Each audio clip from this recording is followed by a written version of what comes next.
ప్రేమించిన నా మన్మధుడు జయసింహ. ఓ, అంత కరెక్ట్గా ఎలా చెప్పావు డియర్?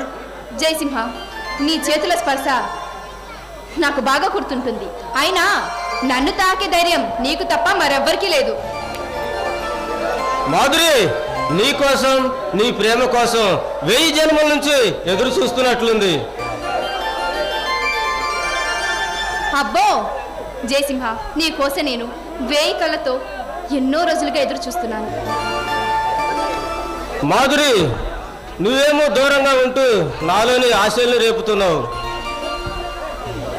మరి ఎలా ఉండాలో తమరే చెప్పండి. మాధురి, అచ్చమైన ఆ రణాల ఆంధ్రుల ఆడపడుచులా ఉన్నావు. నీవేమో దూరంగా ఉంటూ నాలోని ఆశల్ని రెట్టింపు చేస్తున్నావు. జయసింహ, మీలాంటి వ్యక్తి నాకు భర్తగా లభించడం నిజంగా నా అదృష్టం. అందుకే మాధురి, ఈ శుభ సమయం కోసం ఎదురు చూస్తున్నాను. నువ్వు నేను అలా విహారం చేద్దాం, ఏమంటావు? నేనేమంటాను, మీ ఇష్టమే నా ఇష్టం.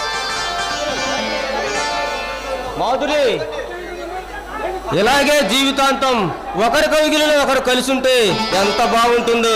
పాలు బదులు నీ మురిపాలు కావాలి, తేనె బదులు నీ లేత చెక్కెళ్ళు కావాలి. అబ్బా ఆపండి, అందరు చూస్తున్నారు. చూడలే, ఏమనుకుంటారు? భార్యాభర్తలిద్దరు ప్రేమ కలాపాలు ఆడుతున్నారు అనుకుంటారు. జయసింహ, ఈ మధ్య మీకు మరీ చిలిపితనం ఎక్కువైపోతుంది.